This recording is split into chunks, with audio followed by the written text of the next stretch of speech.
pas un boa, ça? Et on tourne.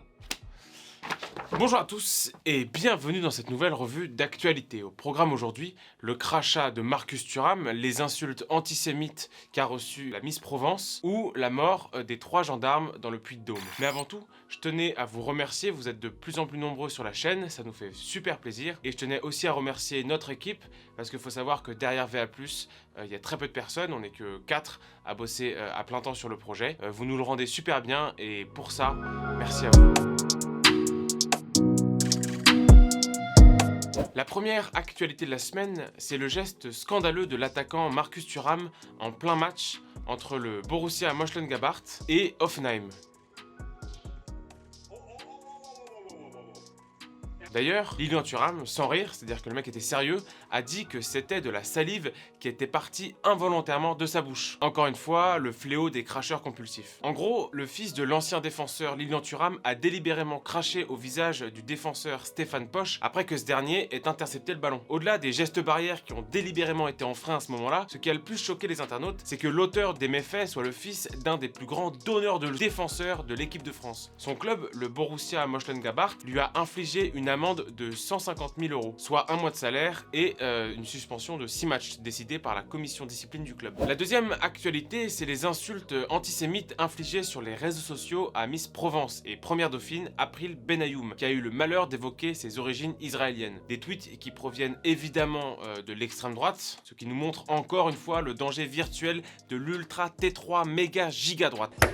En gros, parmi les tweets qu'elle a reçus, on pouvait lire « Tonton Hitler n'a pas fini le travail » ou « Ne votez pas pour cette Miss, raison, elle est juive ». Selon Noémie Madar, présidente de l'Union des étudiants juifs de France, il est très difficile d'identifier les auteurs de ce tweet et donc de les faire condamner. Et pour cause, beaucoup de ces tweets sont publiés par des internautes anonymes. Le garde des Sceaux et Éric Dupond-Moretti a prévenu dimanche que la justice ouvrirait des grands yeux pour contrer ces messages haineux. Pour ça, il faudrait peut-être enlever la poutre que la justice française a dans les yeux. Mais... sommes-nous une nation de poltrons ? La troisième actualité de la semaine, c'est l'annonce le 14 décembre d'une nouvelle souche de coronavirus détectée en Angleterre. Selon les données transmises à l'OMS par les autorités britanniques, cette nouvelle souche coïncide avec une augmentation du taux de reproduction du virus de 1,1 à 1,5. Beaucoup de pays européens ont aussitôt pris des mesures pour éviter l'importation de cette nouvelle souche en restreignant l'accès des passagers en provenance d'Angleterre. D'après les dernières informations, cette dernière souche n'aurait toutefois aucune incidence sur l'effectivité des vaccins en préparation. Emmanuel Macron a quand même déclaré que cette mutation était problématique et qu'elle présentait une forme beaucoup plus agressive du virus. De son côté,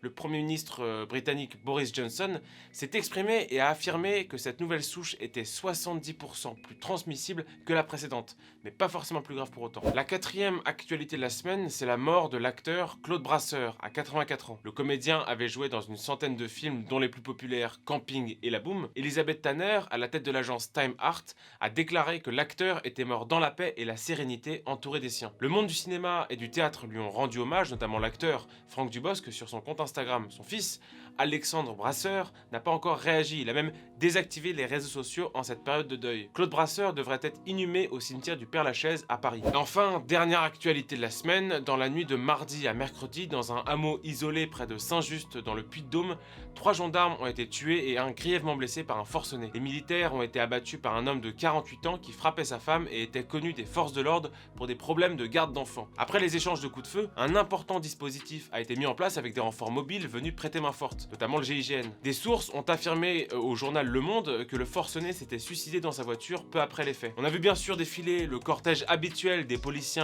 opportunistes, y compris ceux habitués à dénoncer les violences policières, avec en tête le président Emmanuel Macron qui a déclaré que la nation s'associait aux douleurs des familles. Un des gendarmes, Arnaud Mavel, n'avait que 21 ans. Une énième tragédie qui rappelle l'engagement des forces de l'ordre au service des Français, y compris jusqu'au sacrifice ultime. Parce que ceux qui risquent leur vie pour combattre les violences conjugales, c'est rarement ceux qui crient « Tout le monde déteste la police » en manif.